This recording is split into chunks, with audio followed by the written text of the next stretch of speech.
ओम नमो भगवते वासुदेवाय नमः। दर्शकों, हिंदू पंचांग के अनुसार वर्ष में कुल 24 एकादशी व्रत आते हैं। प्रत्येक माह के शुक्ल पक्ष और कृष्ण पक्ष में एक एक एकादशी होती है और हर एकादशी का अपना विशेष धार्मिक महत्व होता है। इन्हीं में से एक है पौष माह के शुक्ल पक्ष में आने वाली एकादशी, जिसे पुत्रदा एकादशी कहा जाता है। बता दें कि साल में 2 बार पुत्रदा एकादशी का व्रत रखा जाता है, जो श्रावण और पौष में होता है। पौष मास की पुत्रदा एकादशी के दिन विधि विधान से भगवान विष्णु की पूजा करने और व्रत रखने से संतान सुख की प्राप्ति होती है। इसके साथ ही जीवन के सभी दुख कष्ट और पीड़ाओं से मुक्ति मिलती है। पौष मास के शुक्ल पक्ष की एकादशी तिथि यानी पुत्रदा एकादशी की तारीख को लेकर थोड़ा सा असमंजस की स्थिति बनी हुई है।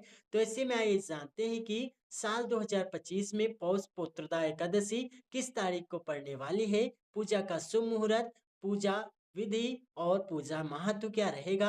तो दोस्तों, यह जानने से पहले आपसे रिक्वेस्ट है, अगर आप हमारे वीडियो पर नए हैं तो वीडियो को लाइक करके चैनल को अवश्य सब्सक्राइब कर दीजिए। तो दर्शकों, हम आपकी जानकारी के लिए बता दें, पंचांग के मुताबिक पौष माह की शुक्ल पक्ष की एकादशी तिथि की शुरुआत 30 दिसंबर को सुबह 7:51 पर प्रारंभ होगी। वहीं पर 31 दिसंबर को सुबह 5 बजे समाप्त होगी। ऐसे में पौष पुत्रदा एकादशी का व्रत दोनों दिन रखा जाएगा। परंपरा के अनुसार 30 दिसंबर को व्रत लोग रखेंगे, वहीं वैष्णव संप्रदाय परंपरा के अनुसार पौष पुत्रदा एकादशी का व्रत 31 दिसंबर को रखा जाएगा। अब आइए जानते हैं पौष पुत्रदा एकादशी व्रत का पारण का समय।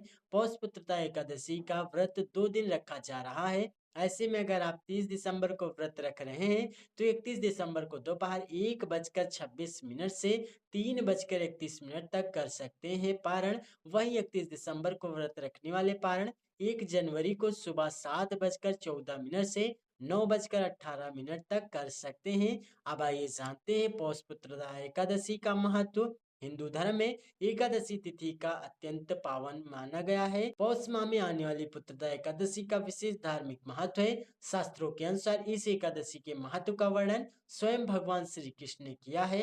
मान्यता है कि इस दिन व्रत रखने से व्यक्ति अपने समस्त पापों से मुक्त हो जाता है और उसकी सभी इच्छाएं पूर्ण होती हैं। विशेष रूप से जिन दंपतियों को संतान सुख की प्राप्ति नहीं हुई है, उनके लिए यह व्रत अत्यंत फलदायी माना जाता है। अब आइए जान लेते हैं पूजा विधि के बारे में। एकादशी के दिन एक साफ चौकी पर विष्णु जी की मूर्ति रखें, प्रभु को पीले रंग के वस्त्र पहनाएं, प्रभु के सामने शुद्ध देसी घी के दीपक जलाएं और उन्हें चने की दाल अर्पित करें। इस दौरान प्रभु को पंचामृत का भोग लगाएं और उसमें तुलसी दल शामिल अवश्य करें।